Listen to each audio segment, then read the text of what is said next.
Bakit ngayon nyo lang naisipan mag-conduct niyan? Pinag-iinitan mo lang yata ako hindi ba? Nandamay ka pa ng ibang tao. Kanya ka ba magtrabaho? Napaka-unprofessional sa totoo lang. Hindi mo dapat dinadaan sa trabaho ang personal mong issue sa akin. Kung ako ang problema mo, sige tayo mag-usap. Ang lala niyang pag-uugali mo. Napakasama mong tao. Isipin mo may pamilya sila. Tapos gusto mong tanggalan ng trabaho? Kung hindi nga rin naman makapal yung pagmumukha mo, di ba? Ano, akala mo ba may mana ka na makukuha sa boss natin? Ibibigay ba dyan sa anak mo ang kalahati ng share ng school? Hindi naman, di ba? Bakit masyado ka nagbibida-bida? Ano bang pinaglalaban mo? Baka gusto mong sambahin ka rin ng mga tao. Sige na, sabi mo eh. Total, lahat naman kasalanan ko, di ba? Kahit na ang nagbaba ng directive na kunin ang papel ng mga professor bago magsimula ang klase, yung mga nasa itaas. Sa dami ng gurong tinanggalan mo ng trabaho at pinalitan mo, ikaw pang may ganang magsalita ng ganyan sa akin. Wala rin naman sigurong masama kasi may mga masteral naman ang hawak mo, di ba? Depende na lang kung may kinakatakot kang iba. Basta, mag-provide ka lang ng naaayon na papeles nila. Wala tayong magiging problema.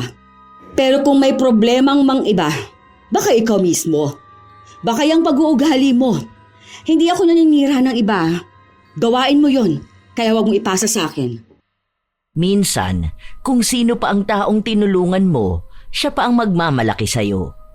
Ganon ang dinanas ni Celia matapos niyang tulungan ang kanyang kaibigan. Pero sadyang ang mga taong mapagmataas ay sinisingil ng langit. May pagkakataon pa kayang magbago ang isang taong mapagmataas o sadyang dadamahin na lang niya ang masakit niyang pagbagsak.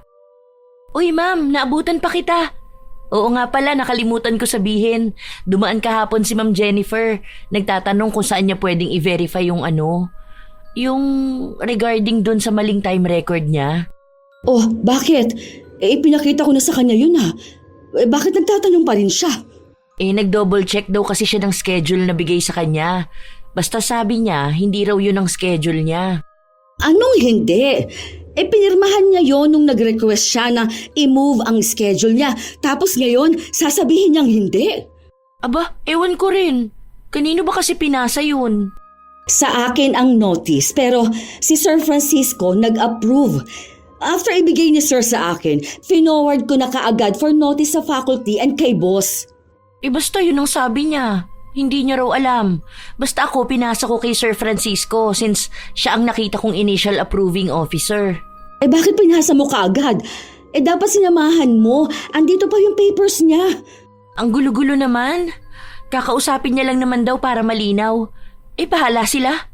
Ay nako, papaka-stress pa ba ako sa ganyan? Napatigil ang dalawa sa kanilang usapan matapos na marinig ang pagsigaw ng isang lalaki mula sa kabilang silid. Pal na mukha mo, tinatakot mo ako? Sige, magpa-labor ka. Yang katangahan mo ang isaayos mo. Pulpul ka na nga magturo, ngayon pati ka may tatakutin mo dahil lang sa kamalian mong bobo ka. Dapat matagal ka nang wala rito eh. Pinagtsatsagaan ka na lang namin. Tapos ganito pa? Wala kang utang na loob. Sige, lumayas ka nang wala kang maipakain sa pamilya mo. Magdidildil kayo ng asin. Ako na nga nagbibigay ng maayos sa trabaho sa'yo, gaganyanin mo pa ako? Ang ayoko sa lahat yung kinakalaban ako. Sinasabi ko sa'yo, tignan natin kung may mapasukan ka pang trabaho. Puwisit ka. Nagkatinginan ang dalawa bago nila ipinagpatuloy ang pagliligpit ng kanilang gamit. Ang lalaking galit na yon ay si Francisco, ang direktor ng isang pribadong paaralan na pinapasukan ni Lori at Celia. Sa katunayan ay si Celia ang nagpasok kay Francisco matapos nitong humingi ng tulong sa kanya 4 na taon na ang nakalilipas. Dati ay matalik silang magkaibigan, kaya hindi nag-atubili si Celia na magpaabot ng tulong. Pero hindi akalain ni Celia na malaki ang ipinagbago ng kanyang kaibigan matapos na magkaroon ng mataas na posisyon. Tila ba naging mapagmataas na ito sa lahat at madalas na siya ang dahilan kung bakit may mga umaalis na guro. Ilang beses naman na ring pinagsabihan ni Celia si Francisco, pero dahil nilamon na ito ng kanyang sistema, hindi na siya pinakikinggan. Iniisip na ni Francisco na ang sino mang may mababang posisyon, walang karapatan na kontrahin siya.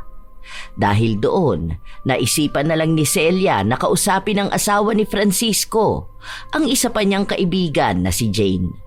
Dahil mas maayos siyang kausap, sa kanya na lang naglabas ng hinaing si Celia. Pasensya ka na talaga. Sige, pagsasabihan ko na lang siya pag uwi niya. Basta, sabihin mo na lang sa kanya yung mga nasabi ko, Mare, ha? Kasi sa totoo lang, takot na sa kanya ang lahat eh. Kahit nalapitan o kausapin siya, ang bilis naman kasing uminit ng ulo nun. Ang pangit pa ng mga lumalabas sa bibig niya. Puro masasakit na salita na lang.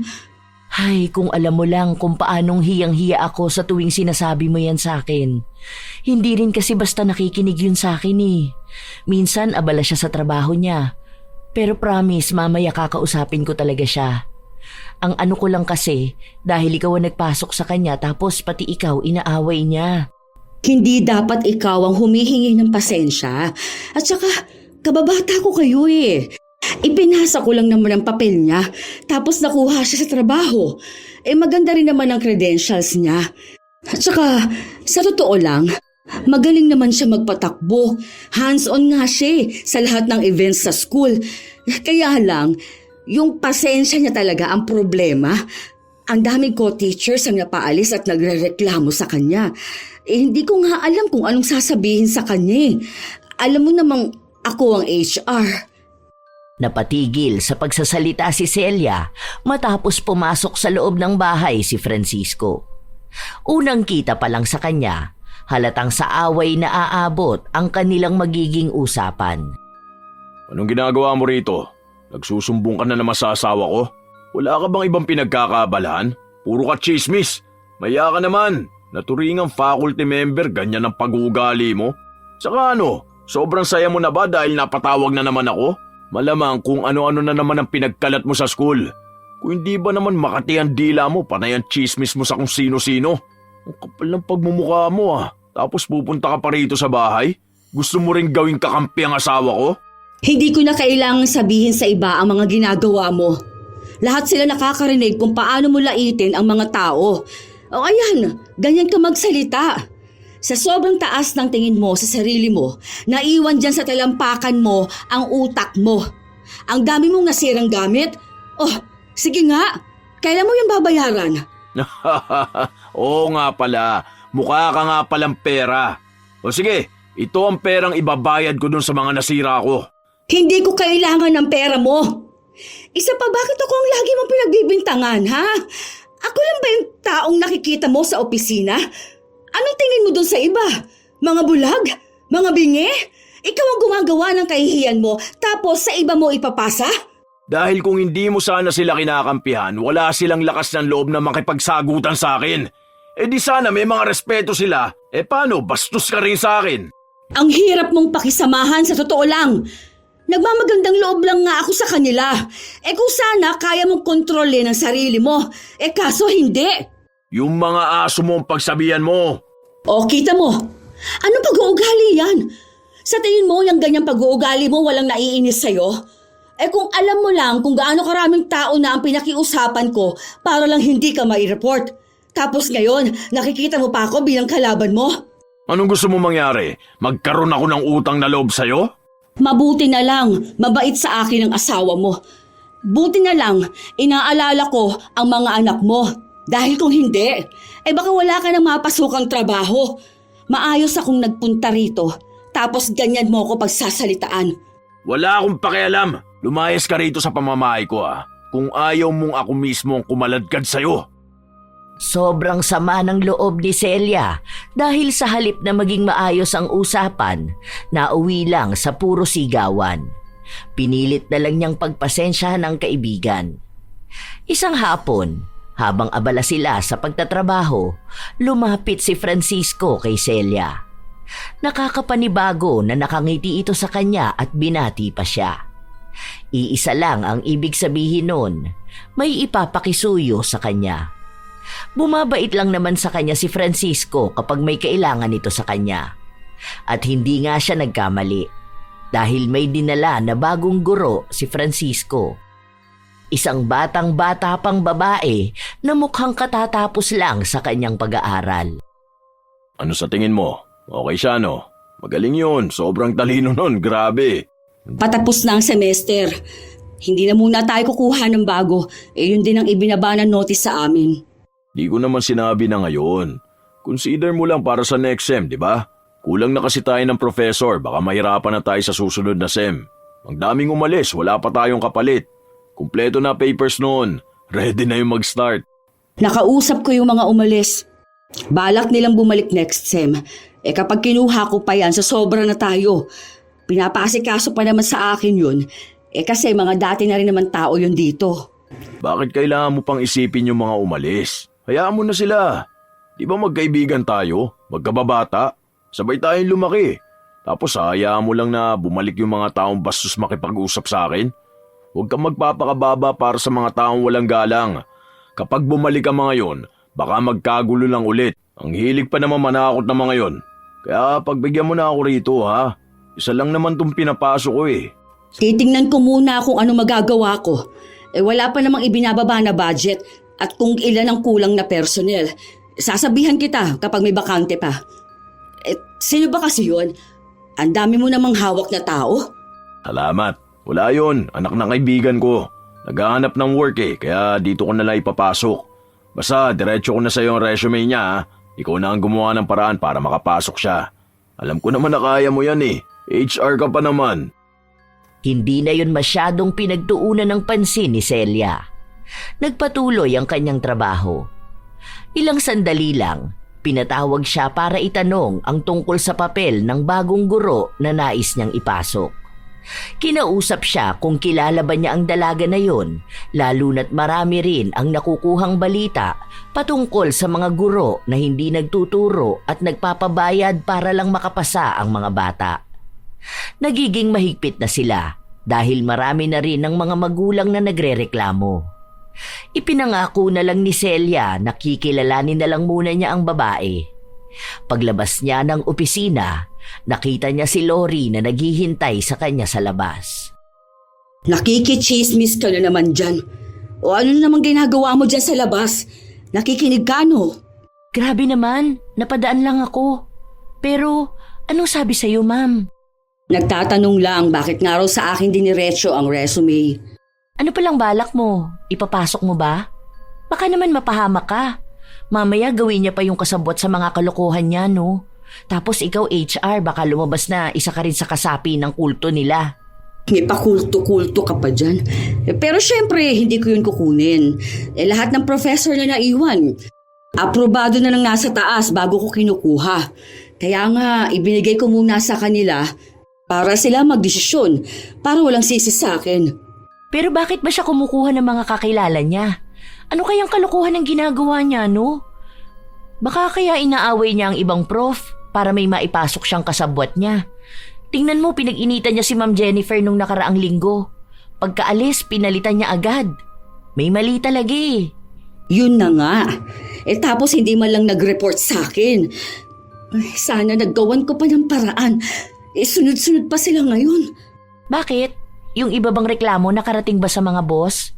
Kapag ba nakarating, may action bang mangyayari? Wala naman, di ba? Last year, may notice siyang natanggap. Ngayon nga kasi sinasalo ko siya. Ayun, pinapakiusapan ko yung iba na wag na sana umabot pa sa itaas. Pinapakiusapan mo? Baliw ka ba? Pati mga tao rito naguguluhan na sa'yo. Gusto mo mag-report sila sa'yo ng ginagawa ni Sir Francisco, tapos tinotolerate mo naman yung mali niya. Di wala ka na rin pinagkaiba sa kanya. Hindi mo naman maitatama ang mali kung itatago mo ang tama. Iniisip ko rin kasi yung pamilya niya. Naaawa naman ako sa kanya, lalo na doon sa mga anak niya. Ngayon, responsibilidad mo na siya? Ilang beses ka naman na niyang binastos, diba? Kahit nasa harapan ng mga estudyante, minumura ka niya. Ewan ko ba sa'yo? Nakakapikon din talaga yung mga taong mababait eh. Nag-HR ka pa. Sana naging sekretary ka na lang niya. Ginagawa ko yon para sa mga anak niya. Ang dami niyang kasalanan sa'yo, sa totoo lang. Hindi mo responsibilidad yun. Kung gusto niya magstay dito, dapat magpakatino siya. Pero sa ginagawa mo, kinukonsinti mo pa siya eh. Paano naman siya matututo sa ginagawa niya kung panay kaharang?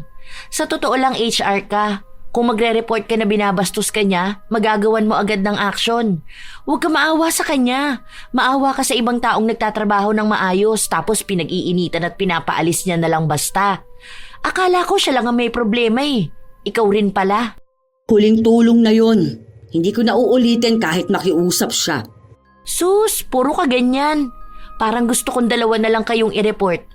Alam mo, sa ginagawa niyang ganyan, pwede siyang makasuhan. Dawit ka rin talaga. Napabuntong hininga na lang si Lori.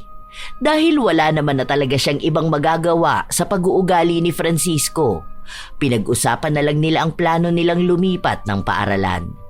Kasabay na rin ang kanilang mga reklamo na hindi naman tinutugunan ng may-ari ng paaralan. Yun na rin marahil ang dahilan kung bakit nga ba matapang si Francisco.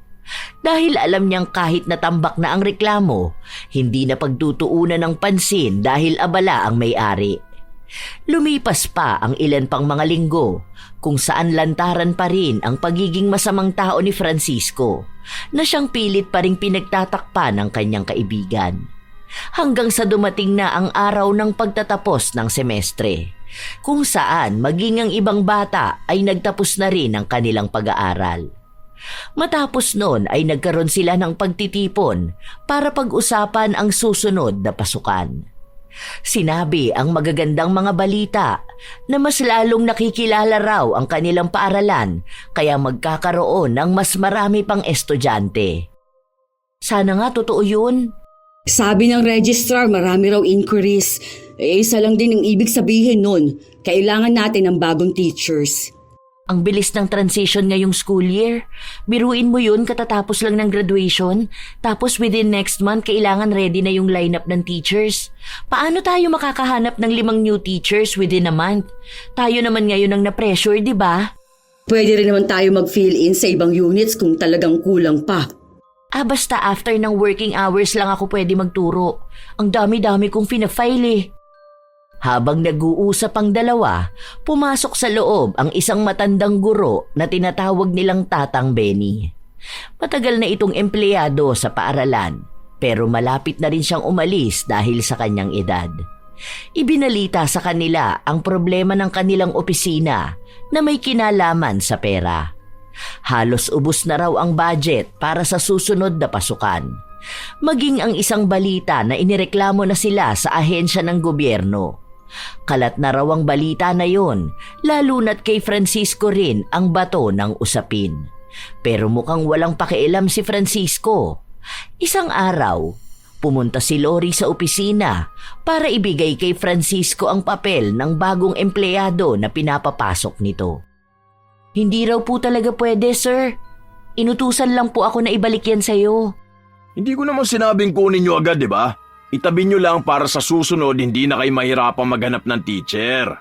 Sir, rejected nga po nila, ayaw pong kunin ni Ma'am Clary. Kung gusto nyo po, dumaan na lang siya sa proper screening at interview. Hindi naman din po namin siya pwedeng ilagay sa for approval dahil kahit initial interview wala pa siya. Tanungin mo si Celia, nag-uusap na kami tungkol dyan. Wala pong magagawa si Ma'am Celia kasi sa mataas na po sa amin ang galing ang order. Kung desidido po kayo sa kanya, pwede naman kayo magbigay ng recommendation letter para mabasa nila. Alam nyo naman po na lahat ng recommended teachers na galing sa inyo, lahat nagkaroon ng kaso. Anong pinapalabas mo? Gusto nyong dumaan sa screening lahat ng mga tao nang gagaling sa akin? Kapag nanggaling sa akin may mga improper conduct na? Katulad ng ano? Parang pinapamukha nyo ako ang problema. Sir, wala po akong sinasabing nasa inyo ang problema. Pero pinagsabihan na po kami na idaan lahat sa process sa mga applicants. Punyeta, sino man tinutukoy mo? Ako na mismo ang kakausap sa kanila. Nakarating sa akin na may mga professor daw na nanluloko ng oras, di ba? Sa akin nyo pa rin isisisi yun? Honestly speaking po, ang time record po ay nanggagaling sa inyo, sir. Kami lang po ang nagdo-double check kung tama sa record. Yun lang po ang alam namin. Ang pinapalabas mo sa akin ang gagaling ang problema? Ako nandadaya, ganun ba? Tarantado ka pala bobo ka ba ha? Ewan ko kung bakit nandito ka sa school na to Halata namang walang laman niyang utak mo. Ako pa pala ngayon ang pinagbibintangan nyo? That's not what I said. Now, if you can excuse me, narelay ko na po ang directive na binigay ni ma'am sa akin. Hindi mo ba alam na paninirang puri ang sinasabi mo? Pinupuntire mo pa lahat ng tao malapit sa akin. Discrimination din tong ginagawa mo. Parte rin ba yun ng trabaho mo? Calm down, sir. Wala po tayo sa kalye para magtaasan ng boses. Kung maaari po sana, babaan nyo ang boses nyo. Huwag po kayong magmumura at manlait. Mahiya naman po tayo sa mga nakakarinig sa atin. O hindi ba ito ang gusto mo? Ikaw pa ang may karapatang mamahiya pagkatapos mo akong sugurin dito sa opisina. Tapos ipapamukha mo sa akin na mandaraya at hindi ako marunong sumunod sa process nyo? Ngayon ikaw pa magsasabi na wala tayo sa kalye? Yun na nga eh. Wala tayo sa kalye, pero yung ugali mong kanal dinala mo rito. Ayusin mo yung pananalita mo sa akin ha. Baka gusto mo mawalan ng trabaho bukas. Kapag nawalan ka ng trabaho, ano ipapakain mo sa pamilya mo mga timawa ha? Tarantado ka pala eh. Sir, kapag hindi nyo po binantayan ang pagsasalita nyo, gagawan ko kayo ng incident report. Hindi ko po pinapaalala yon. Warning lang po. Ayusin nyo rin ang ugali nyo. Tinatakot mo ba ako? Sino ba ako at ang lakas niyong magsipagpuntahan dito para maghanap ng gulo? Ano ba ang posisyon ko para sa'yo? Nalilitang ka ba sa akin? Hindi na kayo marunong gumalang ah. Tandaan mo ah, bago ka lang dito. Ako pa rin ang nag-aproba sa'yo kaya ka nakapasok dito. Ayusin mo ang tono mo kapag ako ang kausap mo. Pinagkakaisahan niyo ako, di ba? Mga duwag kayo, mga walang utang na loob. Matapos si Cecilia, ikaw naman? Bakit? Anong tingin mo? Makakapagtago ka sa saya ng head nyo? Siya ang papuntay mo rito para kausapin ako. Hindi ako tatanggap ng salita mula sa walang modong tao. Parang walang pinag-aralan. This is my last warning, sir. I'm only following legal process. Kindly do the same at wala po tayong magiging problema. Thank you. Naging matapang at palaban si Lori kahit na alam niyang maaaring siya na ang susunod na pag-iinitan ni Francisco. 30 minuto na ang nakalipas matapos ang oras na dapat ay tapos na ang trabaho. Inabot kay Lori ang sahod ni Francisco dahil siya na lang ang hindi pa nakakakuha. Nagmamadali kasi ang katrabaho nila dahil may kailangan itong asikasuhin sa kanilang bahay. Ma'am, ikaw na lang mag-abot kay sir. Total friends naman kayo, di ba? Ikaw ang pumirma sa kanya. Ikaw ang hahanapin yan. Hindi nga kami magkabati nun. Nagsagutan kaming dalawa, di ba? Ang sama-sama ng ugali nun. Grabe mga panlalait niya sa akin, ha? Bigla mo ba naman kasing sinagot? Wala naman kasi siyang papel na pinasa. Illegal recruitment yun, no? Siya ba ang HR? Siya na lang kaya pumalit sa pwesto ko. Pasok siya ng pasok ng kung sino-sino. Ipapasa lang yung resume, tapos gusto niya wala ng interview. Ano, picture-picture lang tanggap na agad sa work? Tapos tayo masisisi kasi tayo ang may kakayahang mag-hire? Ikaw rin kasi ma'am, masyado mo siyang sinanay noon. Oh, ikaw na rito, uuwi na ako. Bahala kayo dyan. Oh, hindi ka ba sasabay papunta kina Kuya Benny? Ah, oo nga pala, ngayon nga pala yun. Sige, sabay na tayo. Hatid ko na lang muna itong sahod ni Francisco. Nang matapos magligpit ng gamit si Celia, agad din siyang nagpunta sa conference room. Kumaway at kumatok siya sa salamin para tawagin si Francisco, pero bahagya lang nitong binuksan ang pinto. Mamaya na, nakita mo nang nasa meeting ako, di ba? Ano bang kailangan mo? Ibibigay ko lang tong sahod mo. Pauwi na kasi kami eh. Wala naman ng tao sa office. Dali lang, mamaya ka na umalis, bibilangin ko lang. Baka mamaya kulang to eh. Mahirap na, baka biglang kinupitan nyo pa to. Hirap pa naman magtiwala kung kani-kanino. Wala ba akong pipirmahan? Wala. Napirmahan na ni Ma'am Lori. Nakalimutan mo yatang tawagin ako sa meeting ng mga professor. Wala ba ako sa lineup? Ano na namang problema mo? Nagsisimula ka na naman yata ng away eh. May mga patirada ka pa diyang akala mo nagbibiro. Wala. Sabi mo kasi bibigyan mo ako ng teaching loads. Bakit hindi ako natawag? Hindi ka ba makapaghintay matapos ako sa meeting bago mo ako kausapin? Pinagsabihan na kita kanina, di ba? Hindi ka ba nakakaintindi o nananadya ka lang na pahiyain ako? Masaya ka yata kapag ganito tayo mag-uusap eh. Pahiyain? Oo, pahiyain. Anong pinapalabas mo? Nagdadamot ako sa inyo? Na may pinapaboran ako kaya hindi kita sinama? Mataas pa rin ako sa inyo, matuto kang gumalang kahit konti ha? Wala ka bang delikadesa? Tanda-tanda mo na. Oh, kumalma ka. Nagtatanong lang naman ako. May masama ba sa sinabi ko? Hindi ka nagtanong nung nakaraan, ngayon sa harap ng mga professor mo ko tatanungin? Para ipamukha sa akin na hindi ako tumutupad sa usapan, ganun ba? Wala ka bang respeto sa oras namin? Tignan mo nga ang laki ng abala mo sa amin. Wala ka talagang hiya no? Nakaraan pa ako naghihintay ng tawag mo. Kasi sabi mo may bakanting subject. Dumaan lang naman ako para mag-abot ng sahod mo. Kung ano-ano lang sinasabi mo. O di sana inilapag mo sa lamesa ko. Sinabi ko bang idaan mo pa sa akin? Dadahilan mo pa tong sahod ko para gumawa ng rason para bastusin at questionin ako sa harap ng mga tao.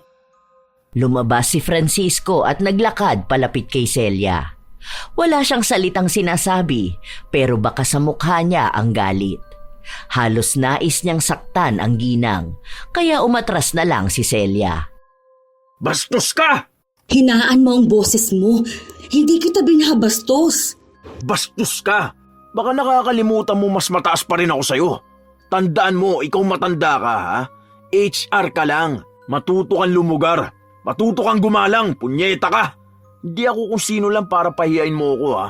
Magkakasubukan talaga tayong dalawa. Wala akong pakialam kahit nasabihin mong kaibigan kita. Tinatarantado mo ako Ang tanda-tanda mo na pero ganyan pa rin ang ugali mo. Walang naging laman niyang kukote mo. Palibasa yung ugali mong kanal, dala-dala mo rito. Wala kang kwenta. Kaya ka nga iniwan ng asawa mo, di ba? Sino ba naman kasi magtsatsaga sa ganyang pag-uugali mo? Napaka-chismosa mo pa. Hindi kumibo si Celia, nakatingin lang siya kay Francisco. Pinigilan lang sila ng ibang tao roon. Nang umalis na si Francisco, halos mamula ang mga mata ng ginang, lalo na't pigil ang kanyang luha. Puno ng sama ng loob ang kanyang dibdib. Kaya nang makita siya ni Lori, nag-alala ito sa kanya. Bakit? Ano nangyari? Bigla niya na lang akong sinigawan. Nagbiro lang naman ako sa kanya. Narinig pa ng mga bata. Balita ko nga mainit ang ulo nung nakaraan pa. Pero wala naman siyang karapatan na mamahiya ng ibang tao. Gusto niyang galangin siya pero siya naman tong walang galang sa iba. Ay, nakakainis! Aalis na talaga ako. Hindi ako nagtagal dito para ganyanin lang. Kahit kailan, hindi giginhawa ang buhay ng ganyang tao. Sa totoo lang, pinipigilan ko lang na magsalita ng masama. Pero maghihirap sa buhay ang tao na yan. Lalayuan yan ng mga nakapaligid sa kanya. Isinusumpa ko talaga siya. Kumalma ka na muna, ma'am. Maling-mali talaga siya. Ano na lang ang tinuturo niya sa mga estudyante? Na kapag galit, okay lang hindi gumalang? Umalis na lang sila para pumunta sa bahay ni Tatang Benny. Ilang araw na lang kasi ay aalis na ito sa trabaho dahil magre-retiro na siya. Isa siya sa mga naging kakampi ni Celia. Mabait at sadyang maunawain. Naikwento na rin nila ang ginawa ni Francisco at si Benny ang nagbigay ng payo kay Celia. Ilang sandali pa, ang naging usapan nila ay napunta naman sa mga maling ginawa noon ni Francisco. Saan mo naman nabalitaan yun? Chismosa ka talaga. Ano bang detalye? Alam ko lang muntik na siyang makulong. Hindi ko alam yung tunay na dahilan. Sayang naman. Sana nakulong na nga lang talaga siya. Hindi ko rin sigurado, pero sabi, parang tungkol sa mga online students sa Maynila. Hawak niya kasi pera ng school, tapos may nawawala. O ayun, na-report siya. Ang sabi, nagawa naman niya ng palusot, pero pinaalis pa rin siya. Tapos kinuha mo pa rin para pumasok sa work? Ma'am, ayos ka lang po ba? Tapos ganyan kanya ipahiya? Oh, pustahan tayo, ipagtatanggol mo pa yan. Kasi nga friends kayo, tapos nakakaawa naman ng mga anak niya. Ay, tumigil ka na nga dyan. Hayaan mo ma'am, gagantihan natin yan. Kapag ako talaga yumaman, ako. Oo nga pala, nagtataka ako. Di ba friends kayo? Bakit parang pansin ko ang ingrande ng buhay niya? Yumaman ba siya bigla? Ewan ko, hindi ko rin alam ang sagot Kasi sa pagkakaalam ko, hindi naman siya tumatanggap ng ibang trabaho. Pero alam mo naman ang may mga katungkulan, maraming paraan kung paano kumita ng pera. Minsan nga iniisip ko na gumagawa na siya ng illegal. Ang galing niya lang. Nakalusot siya ng pera kahit na hindi siya taga-accounting. Pero sa totoo lang, mahirap makakuha ng pera sa pagkakaha. Kasi ang pagkakaha, bantayan ng mga matataas. Pero kapag mga pakimkim at mga kalokohan, imposibleng hindi alam ng nasa itaas. Katulad ng online classes na international students ang kinukuha. Ganong klaseng kalokohan ba, ma'am? Alam mo, sa sobrang dami mong alam na chismis, hindi ko alam bakit ka pa nagtatanong. O kanino mo narinig yan? Secret. Pero hindi ko alam paano yun. Hindi sila opisyal na enrolled sa school natin. Pero hindi ka ba nagtataka? Kung minsan may mga tumatawag na kukuha ng certificates pero wala sa system natin. So, tayo ang may kasalanan? Di ko gets. Ibig sabihin, nagbabayad sila ng enrollment fee. May record silang pinapakita, katulad ng transfer of money at mga grades. Nung kinausap namin si Sir, ang sinasabi niya naman, tutor lang naman daw niya yun. Hindi ba bawal yun? Bakit niya ginagawa yung ganun? Bawal kung bawal. Kulong ka kung mahuli. Kaso nga, wala namang estudyante ang nagrereklamo kapag kinausap na ni Francisco. Nawawala na sila. Tapos, malaking problema pa dahil nakapangalan pa sa school natin. Ang dami kong nalalaman na kalokohan ha. Parang ang sarap pakipagkaibigan sa ganun. Marami akong matututunang kalokohan. Ay, kapag ganyan ka, iiwan kita. Sa lahat ng gugustuhin mong matutunan, yung may posibilidad na makulong ka pa. Kawawa naman yung mga magulang ng estudyanteng nagbabayad at kumakayod para lang makapag-aral ang anak. Tapos lolokohin mo lang? Biro lang. Pero ang tagal niya nang ginagawa yon tapos di man lang nahuhuli. Ang galing niya. Nagpatuloy ang kanilang usapan hanggang sa lumapit si Benny. Doon lang nila ito nakausap ulit at sinabi na hindi na muna niya itutuloy ang kanyang pagreretiro. Dahil may utang siya sa pag-ibig at kung hindi niya raw yun mababayaran, wala pang 5,000 ang makukuha niyang huling sahod. Kung kakayanin niya pa raw, sa susunod na taon na lang siya magreretiro. Malalaki naman na mga anak mo, hindi ka ba nila sinusuportahan? Malamang, Lori. Anong gusto mo? Sa anak siya aasa ng retirement niya? Sinabi nga niya sa akin na gusto niyang magbukas ng maliit na tindahan. Hindi ang inaano ko yung sa pension niya. Makukuha niya pa rin naman yun. Pero iniisip niya rin yung retirement niya. Ganyan na rin iniisip ko ngayon. Bukod na lang doon sa problema ko kay Francisco. Lumipas ang ilan pang mga araw kung saan hindi nagpapansinan sina Francisco at Celia. Nagpapatuloy na lang sa trabaho si Celia dahil kung bibigyan niya ng pansin ang kaibigan, baka nga lalo silang magkagulo. Isang araw, habang papunta ng banyo si Lori, napansin niyang naglilinis sa kabilang banyo si Tatang Benny. Biniro niya pa ito na masyadong masipag. Pero sinabi lang sa kanya na inutusan siya ni Francisco na maglinis ng banyo dahil wala raw ang tagalinis at may darating na mga bisitang magsusuri sa buong paaralan. Dahil sa nalaman ni Lori, galit siyang bumalik sa opisina at sinabi yon kay Celia. Kunin mo yung mga papel na ibinaba ni Ma'am Patricia para kung maghanap ng patunay sila, sir, may maipapakita ka. Ipapaabot natin itong report na ito. Hindi pwedeng basta sila magpapalipat ng tao sa dapat trabahong ng iba. Sila ang nagdedesisyon. Hindi porket mataas siyang si Francisco, iisipin niyang siya na ang masusunod. Inis na sumugod si Lori sa opisina ni Francisco. Bit-bit niya ang folder na naglalaman ng mga papeles tungkol sa patakaran nila. Wala siyang pakialam kahit nakapansin-pansing abala si Francisco sa mga papel na pinipirmahan nito. Ano na namang ginagawa mo rito? Sir, kayo po bang nag-utos kay Kuya Benny na maglinis ng mga kubeta? Talagang pinagawa niyo pa yun sa matanda? Pinapatulong ko lang naman siya, total wala naman siyang ginagawa. Huwag mo sabihin kinukontra mo ang utos ko. Huwag mo akong patawanin, bata. May binaba na po kasing notice for transfer of employee, especially for Kuya Benny. We're not going through any transition para kailanganin siya ng kabilang department. Sana po alam niyo yun, di ba? Parang kulang sa department ng maintenance natin. Kaya ako na yung nagbigay ng order for assisting. Wala kang karapatang kontrahin ako. Kung ano ang sinabi ko, yun ang dapat niyong sundin. So you're not gonna do anything about the situation? Si Sir Benny ay under ng ibang department. May overemployment na nga po tayo sa maintenance. Paano nyo masasabing kulang sa tao? At kung talagang kailangan po nila ng assistance, andyan lang po kami sa office namin para kami ang magbababa ng instruction. Hindi ikaw, kundi kami. Kailangan ko na bang i-report sa inyo lahat ng gagawin ko mula ngayon? Hindi ba HR lang naman kayo? Baka nakakalimutan nyo kung saan kayo dapat lumugar. Para yatang akala nyo mga langaw kayo nakapatong sa ibabaw ng kalabaw. Wala po kaming hawak sa business nyo, sir. But in regards po sa employees, yes. If you need them, kindly ask po kasi may mga schedule silang sinusundan at sa amin po sila hahanapin. At kung talagang kailangan sila, sa amin po manggagaling ang letter.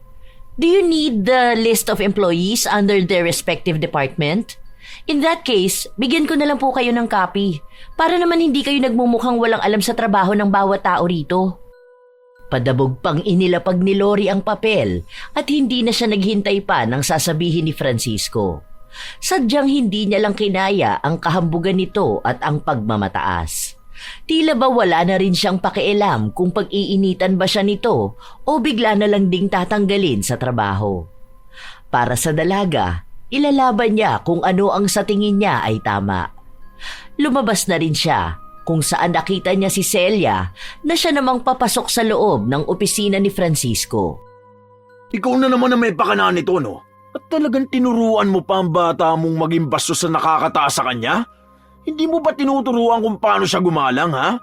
Ang kapal ng mukha niya sumugod sa akin at pagsalitaan ako ng ganon. Walang iya siya. Kahit na sino, walang may karapatang ganunin ako. Kung alam mo lang kung paano ako nanginginig ngayon sa galit, hayop siya! Hindi ko kailangang magsumbong. Hindi ako bata na naghahanap ng kakampi. Ano bang ipinuputok ng butsi mo? Kaya nga ako napasunod dito dahil kailangan din kitang makausap. Wala na akong panahon para dyan sa mga salita mo.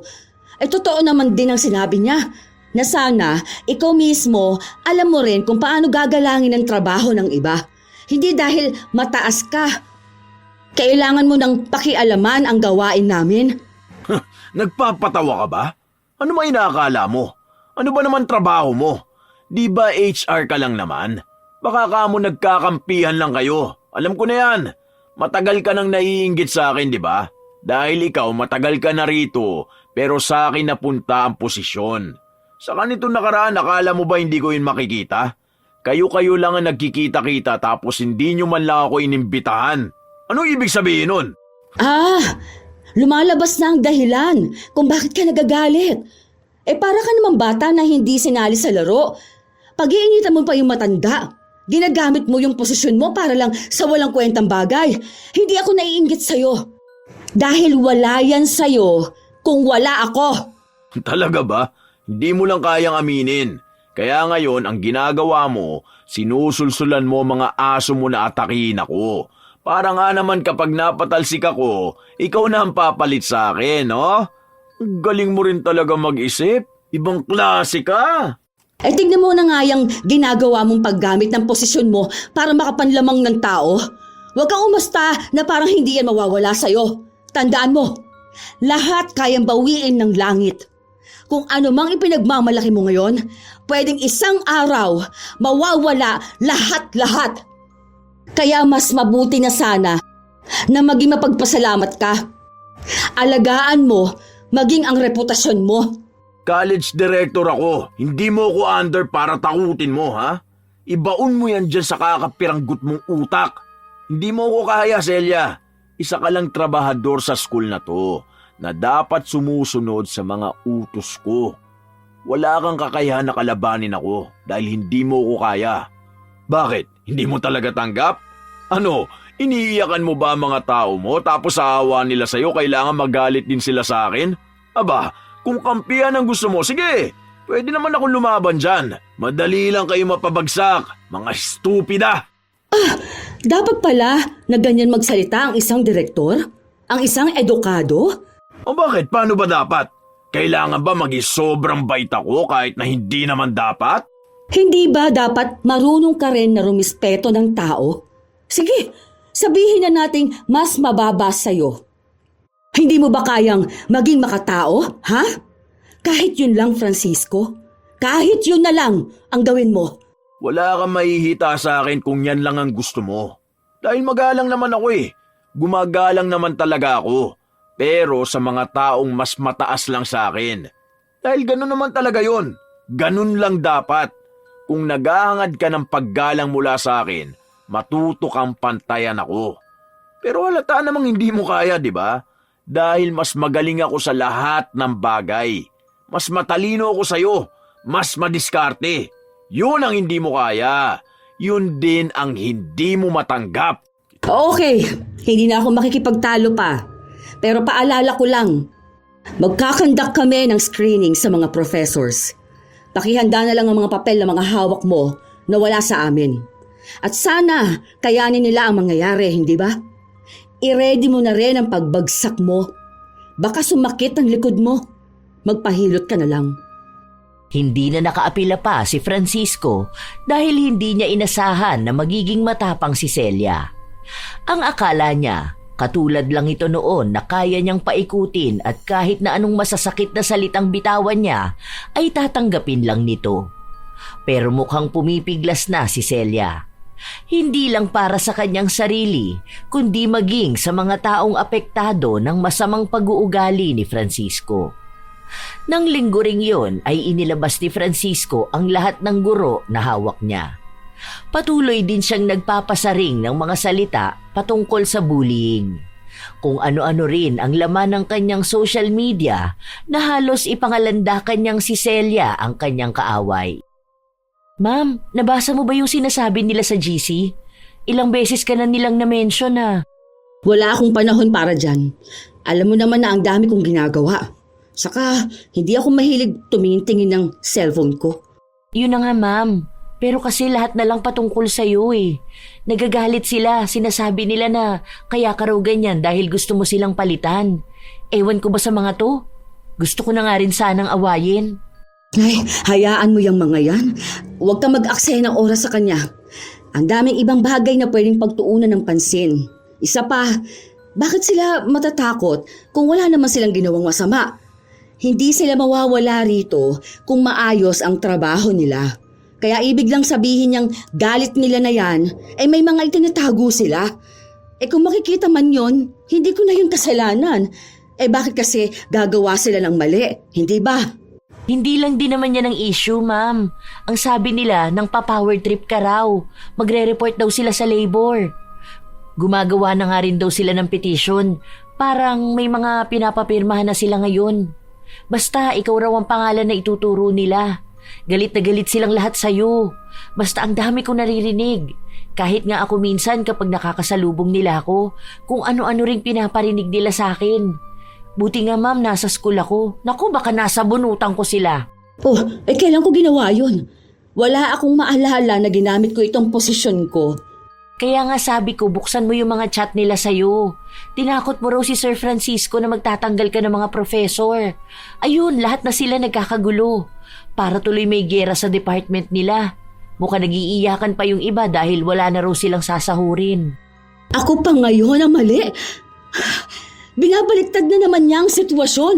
Ang sabi niya, akong nag-uutos sa mga tao kong kumalaban sa kanya. O ngayon, lumalabas na siya ang gumagawa nun sa mga tao niya. Nang mga sumunod pang araw, ang daming mga taong nagpaparinig kay Celia. Pero hindi niya pinapansin ang mga ito. Nakatuon lang siya sa trabaho at sa paglilinis ng mga tao na dapat inaalis na sa trabaho. Kung sino man ang apektado ng kanyang ginagawa, alam niyang yon ang mga taong nararapat lang na mapatalsik. Ginagawa niya lang ang kanyang trabaho pero ang daming galit na galit. Isang tanghali, matapos niyang gawin ang trabaho, inabot niya ito kay Lori. Heto ang lahat ng mga approved professor ni Sir Francisco. Ito yung mga kumpleto ang papel nila. Sila yung mag-stay. Basta okay na yan lahat. Kapag hinanap niya ang list, bigyan mo siya niyan. Malamang sa malamang nag-aabang na yon. Walang ibang ginawa kundi magtanong sa akin kung tapos ko na. Baka pati siya binubuliglig ng mga tao niya. Sure ka bang magtatanggal ka? Baka naman makonsensya ka bigla. Dati isang iyak lang ng mga tao sa'yo kahit mali na ginagawa nila. Bigay ka ng bigay ng chance. Parang ano lang, ma'am. Naninibago ako sa'yo. Hindi tayo pwedeng basta-basta magtatanggal. Kaya nga magkakonduct tayo ng survey from students. And syempre mga corresponding documents na kailangan nila para ma-retain sa position. Sa kung lalabas na karapat dapat silang matanggal, di yun na ang mangyayari. Kahit naman umiyak sila sa akin kung talagang wala na akong magagawa, hindi ba? Kasalanan naman din nila yun. Hindi na nga mahigpit ang school Sila lang ang may problema. Hindi kaya lalo kayo magkainitan ni Sir Francisco? Nitong nakaraan narinig ko nagsisigawan kayo. Parang tuwing magsasalubong kahit anino nyo lang, nagbabanggaan kayo ng sobra. Medyo nakakatakot lang. Baka ma-high blood kayong dalawa. Masyado niyang niyayabang ang pagiging college director niya. Baka nakakalimutan niyang tayo pa rin na nagpa-process ng employment.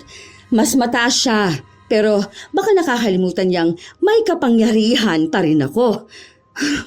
Bahala na siya sa buhay niya. Tapos na akong ipagtanggol siya. Masyado na rin lumaki ang ulo niya. Nice! Tumatapang na siya. Baliw ka. Umayos ka na nga dyan. Trabaho na. Lumipas pa ang mga araw hanggang sa dumating ang araw na nagkaroon na sila ng pag-uusap kasama ang lahat ng mga guro at mga taong may kinalaman kay Francisco. Naglabasan na sila ng mga kulang na dokumento dahil ayaw nilang mawala ng trabaho. Inasikaso naman yon ni Francisco kahit na masyadong maraming proseso. Ayaw niya lang ding mapahiya siya at magmukhang tama si Celia. Isang araw, pinuntahan niya sa opisina si Celia para ibigay ang mga papeles na kailangan nito. Padabog niyang ibinaba ang maraming papel. Ito na yung mga documents ng iba kong hawak. Hintayin mo yung iba.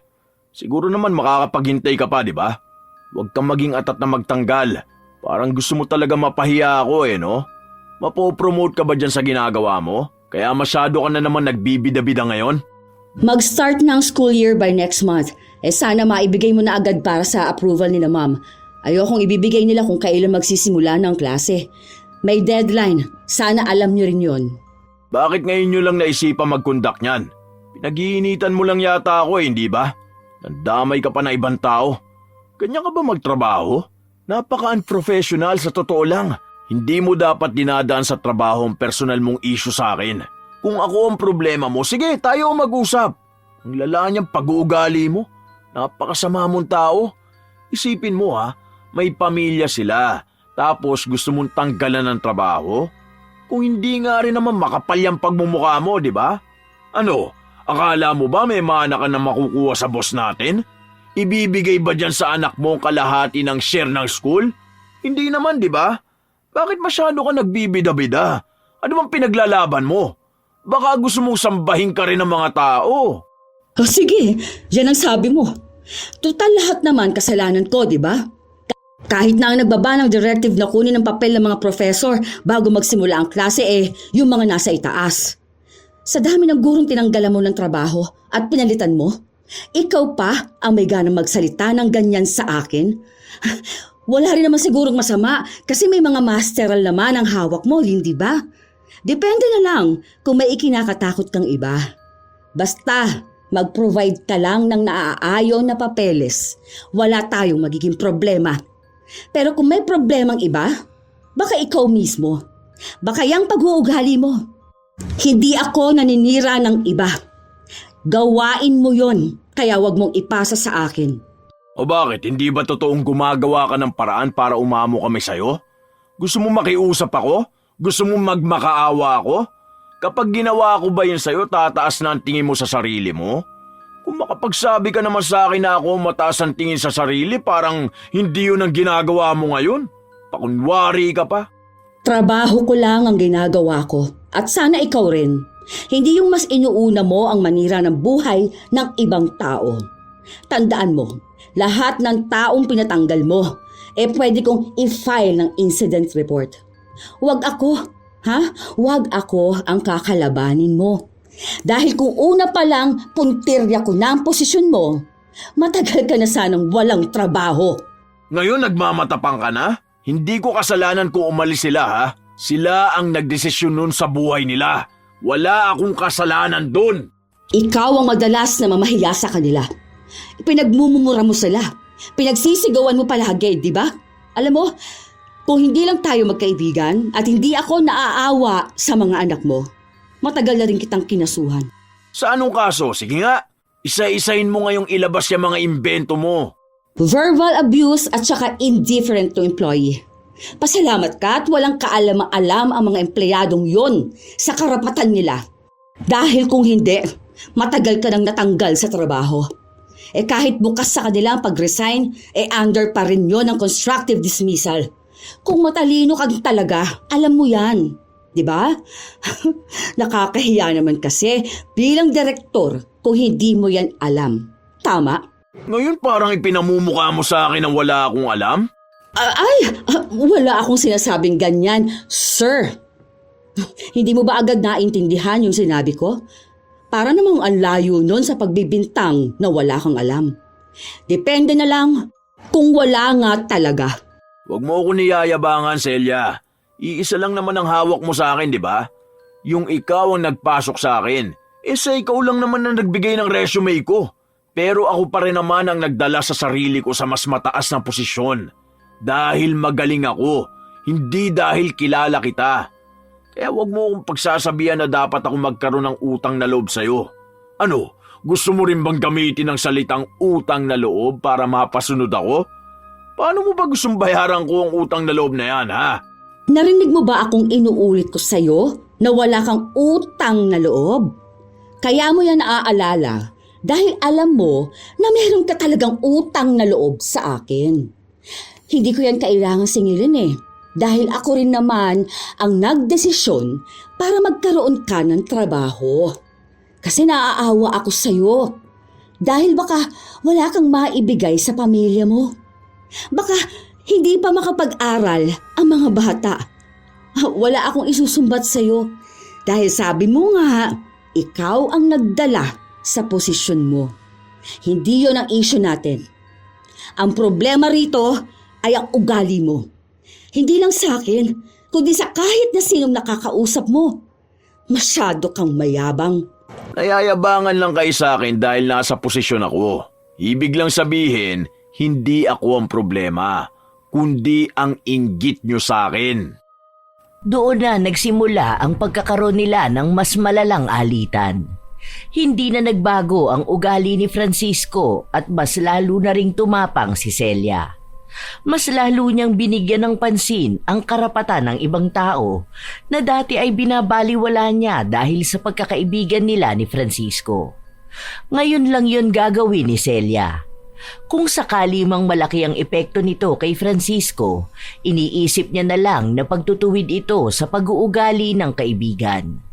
Dahil kung sakali man na mas lalala pa ang kamalian na ginagawa nito, maaaring malaking bagay pa ang magiging balik sa kanya. Yun lang naman ang kinakatakot ni Celia. Isang araw, galit na galit si Francisco na sumugod sa opisina ni Celia kung saan naabutan niyang mag-isa lang doon ang ginang. Nagkaroon kasi ng malaking problema si Francisco at ang tanging tao na sinisisi niya ay si Celia. Ano bang pinagsasabi mo? Anong alam ko dyan sa kaso ng mga professor na under mo? Wala akong kinalkal na kahit na anong issue nila. Iba ang humahawak niyan.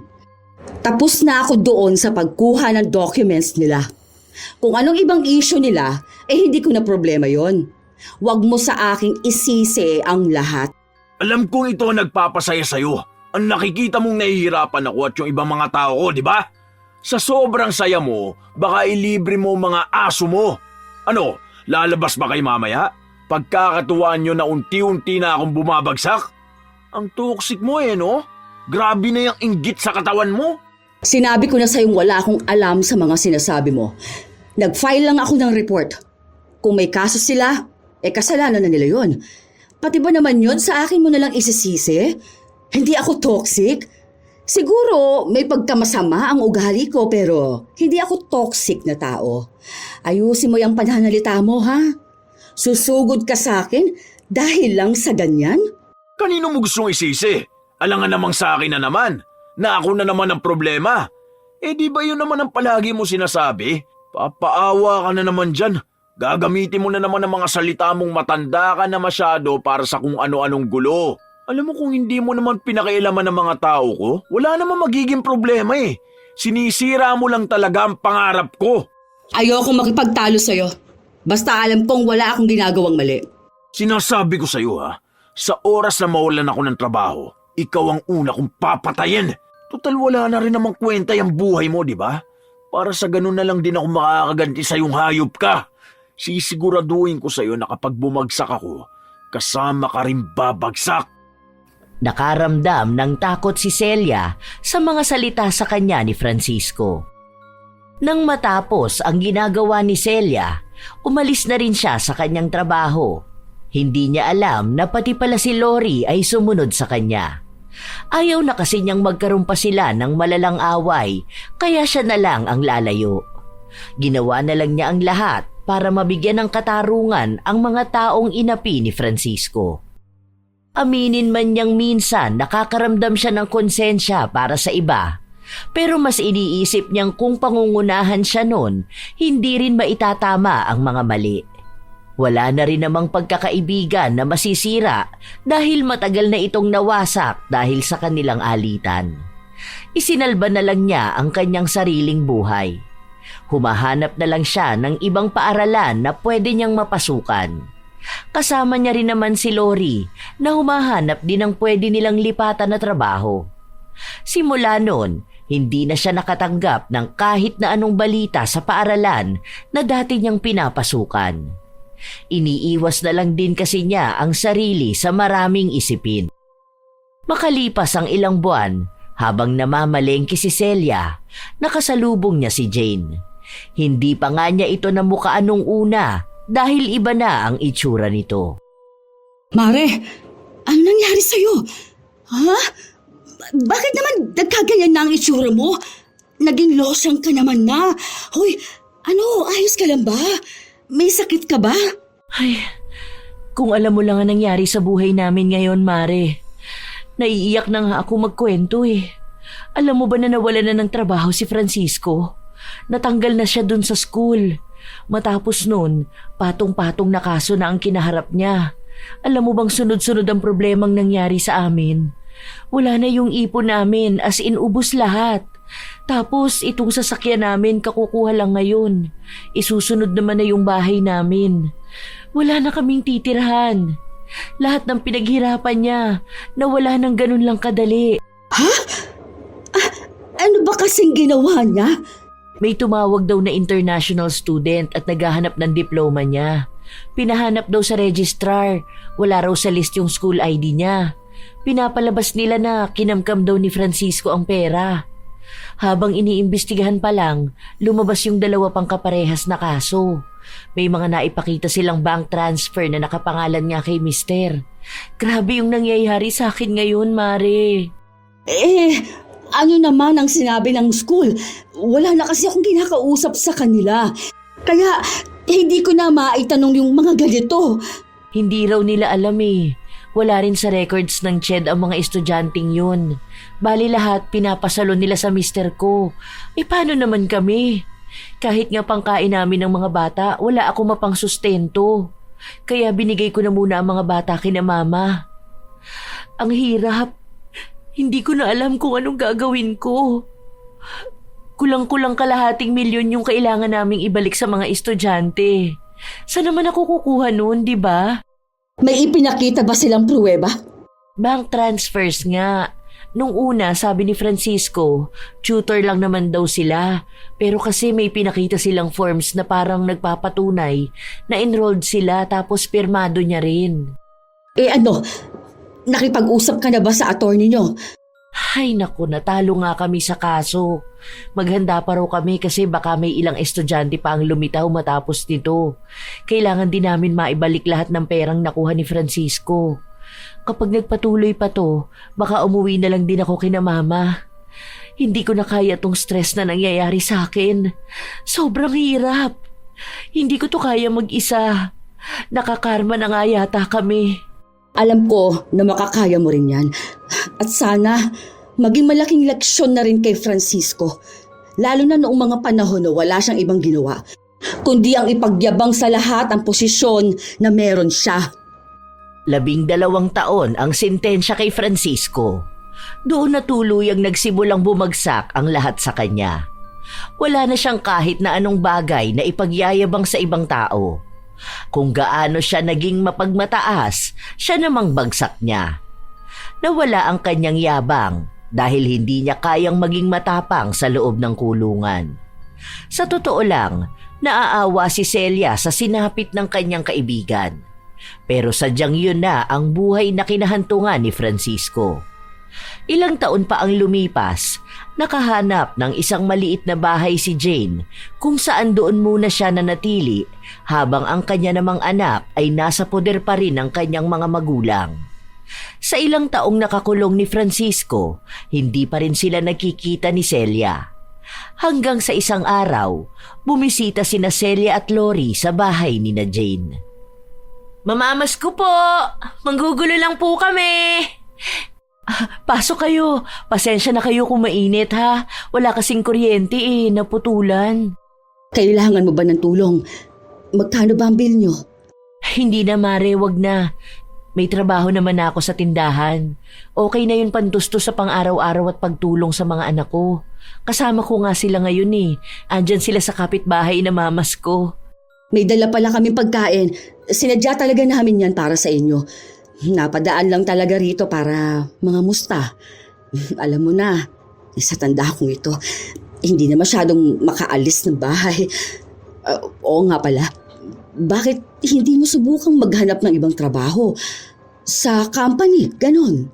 May tatanggap pa ba sa akin sa edad ko? Saka mabuti na rin muna doon ako sa palengke at hindi na nila ako hinahanapan ng kung anong papel. Wala rin akong pang-pamedical kung sakali. Kaunting panahon na lang, makakaluwag-luwag na rin. Magtatapos na ang panganay mo. 2 taon pa, pero kakayanin. Nagwo-working student na nga rin siya para lang makatapos. Ang sipag ng bata na yun. Mabuti na lang at mabuting bata si Miguel. Kahit ganyan na nangyari, hindi pa rin kayo sinisi. Hindi ba? Kaya nga hindi pa rin pala kayo nagkikita ni Francisco? Hindi pa, Mare. Pero siguro sa susunod na linggo dadalaw ako sa kanya. O sige ha, dinala ko lang talaga yan. Aalis na kami. Hindi na kayang magtagal pa ni Celia sa loob ng bahay ni na Jane. Lalo na't nakakaramdam siya ng labis na awa sa dinanas na buhay nito. Maging katawan kasi ni Jane ay bumagsak na. Tinupad naman ni Celia ang kanyang sinabi na dadalawin niya si Francisco. Noong una, akala niya ay hindi siya haharapin nito o maaaring magtalo lang silang dalawa. Dahil sa tanda niya, hindi maganda ang huling beses nilang pagkikita. Bumagsak ang pangangatawan ni Francisco. Halata sa kanya na may sakit. Anong nangyari naman sa'yo? Ano? Ayos ka lang ba? May sakit ako. Hindi mo ba nabalitaan? Barado ang daluyan ng dugo ko papuntang puso. Naapektuhan din nun ang atay ko. Matagal na to bago pa man ako makulong. Kailangan ng malaking halaga kung sakali man na magpapa-opera ako. Kaso nasa kulungan pa rin ako, di ba? Hindi sa akin nasabi ni Jane. Baka ayaw na rin niya may maabala kami. Buti ka nga dumalaw ka na sa akin Yung anak ko ayaw na akong makita. Alam mo, naiintindihan ko naman ang galit niya sa akin Hindi naman magiging ganun ang pamilya namin kung inaayos ko lang ang trabaho ko. Ewan ko kung masaya ka ngayon sa nakikita mo. Grabing epekto ng karma sa akin. Hindi ko akalain na magkakaganito ang buhay ko. Talagang sa isang iglap, wala. Naubos lahat. Hindi ako natutuwa. Naaawa ako sa'yo, pati sa pamilya mo. Nakikita ko si Jane. Hindi nga ako makatingin na maayos sa kanya. Dahil awang-awa talaga ako. Halos hindi na siya tumigil magtrabaho. Kasalanan ko naman talaga lahat yun Oo, Sarili ko ang sinisisi ko. Kung hindi ako naging gahaman sa pera, di naman magiging ganito. Kung sana nakinig lang ako sa mga sinabi mo sa akin, di ba? Ang tigas ko rin kasi nun eh. Akala ko hindi na mawawala sa akin ang posisyon ko. Akala ko kaya ko ang lahat ng tao. Oo nga pala, nabalitaan ko ang lahat ng pinakita mong kabutihan sa misis ko. Ang akala ko, puputuli mo na rin ang koneksyon mo sa pamilya ko eh. Kaibigan ko kayo. Naalala mo pa ba, nung mga bata tayo? Di ba ang sabi ko sa'yo na palagi tayong magtutulungan? Alam ko namang hindi naging maayos ang samahan natin nung magkasama tayo sa trabaho. Pero wala na yun sa akin. Gusto ko lang ding humingi ng tawad sa lahat ng mga nasabi ko sa iyo noon. Sa lahat-lahat. Alam ko, hindi lang isang beses kitang napagsalita ng hindi maganda. Alam ko namang mali na hindi ko agad napagtanto yung pangit kong ugali. At kailangan pang mauwi sa ganitong sitwasyon bago ko malaman na tama ka nga sa mga sinasabi mo sa akin noon. Araw-araw kong pinagsisisihan na hindi ako nakinig sa iyo. Patawarin mo sana ako. Kung hindi mo pa kaya ngayon, umaasa pa rin ako na isang araw magiging maayos din tayo. Hindi ko na rin alam kung ilang taon pa ang itatagal ng buhay ko. Lalo na sa ganitong sakit ko, pero gusto ko lang na bago ako mamatay, makahingi ako ng tawad sa iyo. Maraming salamat sa lahat ha. Ikaw na lang palagi ang tumutulong sa akin. Tatanawin kong malaking utang na loob ang lahat ng pinakita mong kabutihan sa amin. Laki ng pagsisisi ko. Naging pabaya ako sa pamilya ko. Alam mo, nabigyan mo na ako ng chance para mabigyan sila ng magandang buhay. Pero mali naman ang ginawa ko. Totoo pala talaga na grabe kung maningil ang karma, no? Talagang sasairin niya lahat. Wala na sa akin ang pag-aaway natin nun. Okay na tayo. Ayoko man itong nangyari sa'yo pero sana malaki ang natutunan mo sa ganitong pangyayari. Na sa susunod, kung ipagkakaloob man sa iyong ng langit na magkaroon ka ng bagong trabaho, kapag nakalabas ka na, sana matuto ka na makibagay sa mga tao. Huwag kang maging mapangmataas sa iba. Dahil katulad nga ng sinabi mo, kapag ang karma na ang naningil, kahit ang kahuli-hulihang sentimo na utang mo sa iba ay babawiin sa'yo. Oo, malaki na ang aral na natutunan ko. Kaya salamat at sorry din.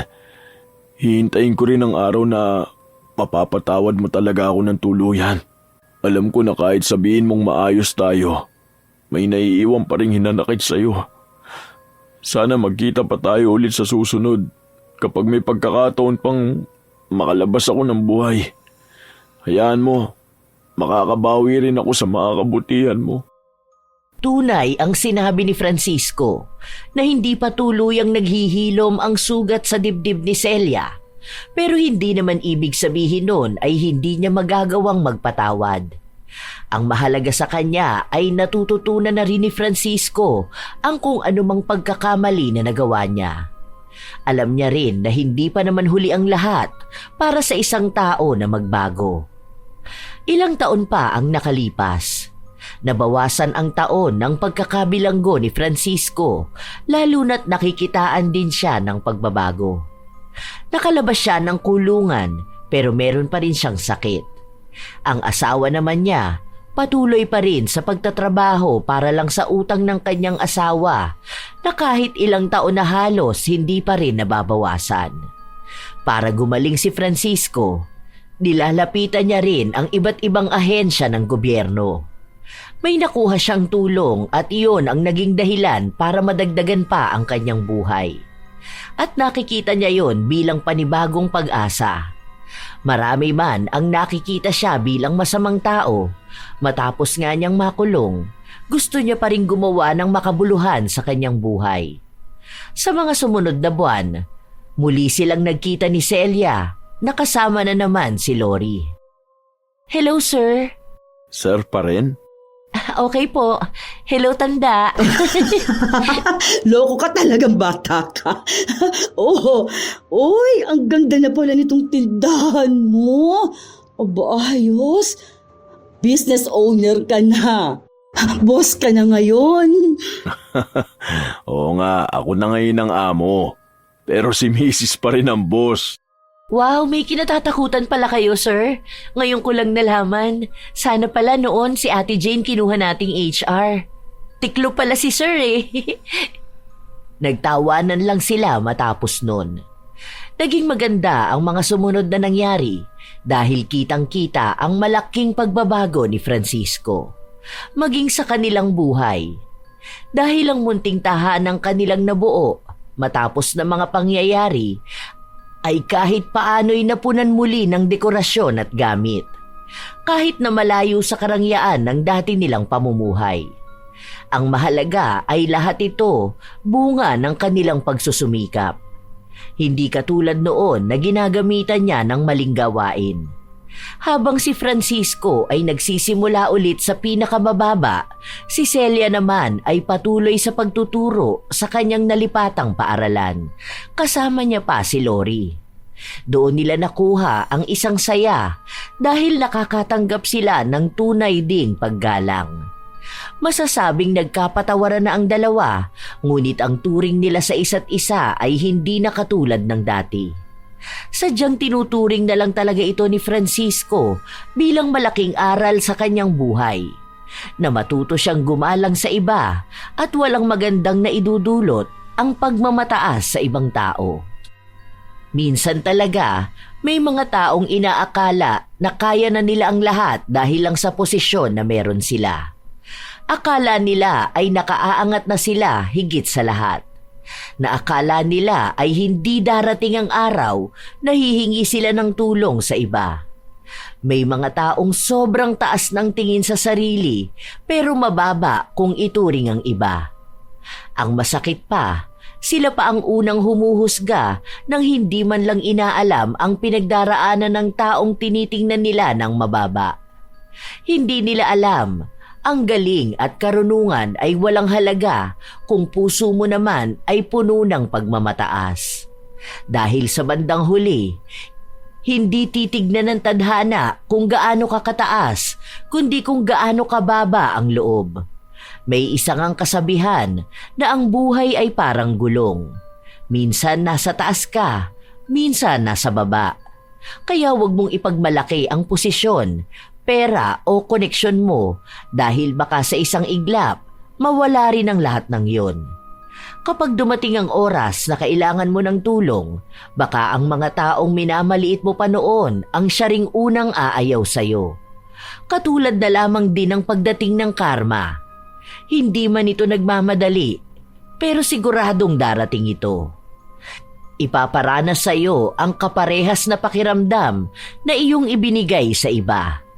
Kung may pagkakataon pang maging mabuti, mas mainam na piliin mo yon. Tandaan na lamang na ang tunay na taas ng isang tao ay nasusukat hindi sa kung anong posisyon ang hawak niya, kundi sa kung gaano siya marunong yumuko kahit mataas siya. Madalas sa buhay, may makakatagpo tayong kaibigang tunay na tutulong at masasandala natin sa buhay. Pero hindi lahat ay kayang magpahalaga sa kanila. Marahil ang iba ay inaabuso pa na nauuwi sa tuluyang paghihiwalay nila ng landas. Kayo ba mga apo, nasubukan nyo na bang makatagpo ng ganoong klase ng tao? Kung kayo ay may katulad na kwento, maaari nyong ibahagi ito kasabay ng inyong opinyon. Dahil masaya akong mabasa ito.